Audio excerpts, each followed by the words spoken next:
Mr. Speaker, when I consider the magnitude of the subject which I am to bring before the House, a subject in which the interests, not of this country nor of Europe alone, but the whole world and of posterity are involved.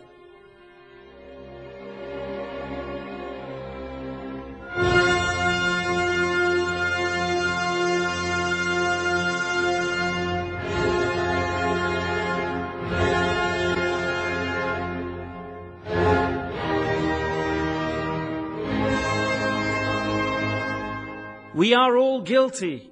We ought all to plead guilty and not to exculpate ourselves by throwing the blame on others.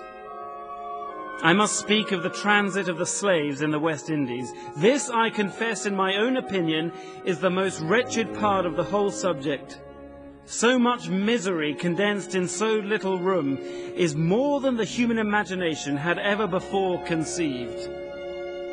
Let anyone to imagine himself 600 or 700 of these wretches chained 2 and 2, surrounded with every object that is nauseous and disgusting, diseased and struggling under every kind of wretchedness. How can we bear to think of such a scene as this?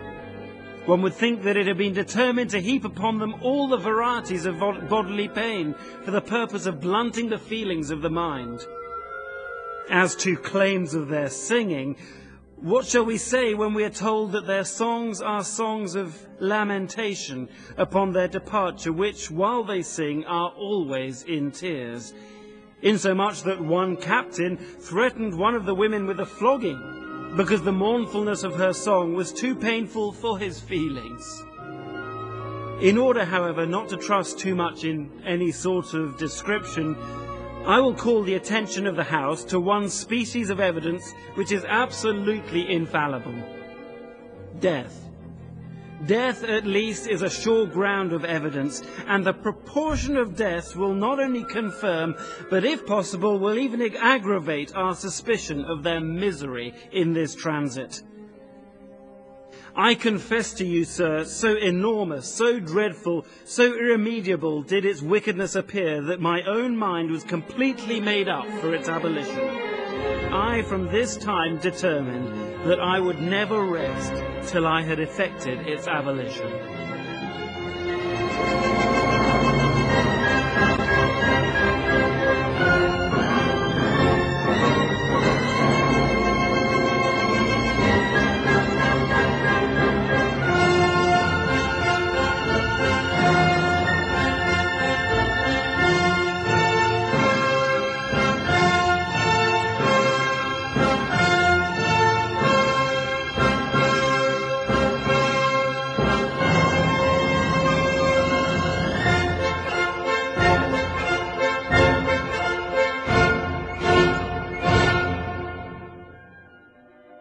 My brother Dick ran away.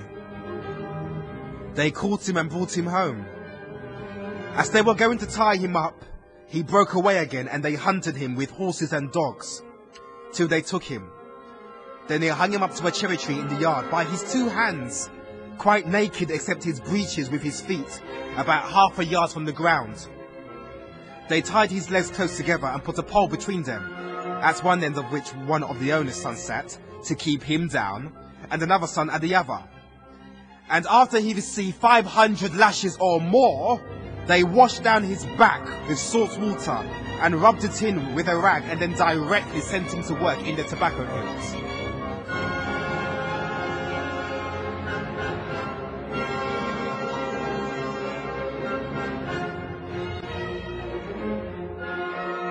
These words of my master were like a voice from heaven to me. In an instant, all of my trepidation was turned into total bliss. My imagination was all rapture as I flew to the register office to have the manumission document drawn up. Heavens! Who could do justice to my feelings at this moment? Not the tender mother who has just regained her long-lost infant. Not the weary mariner at the sight of the longed-for port.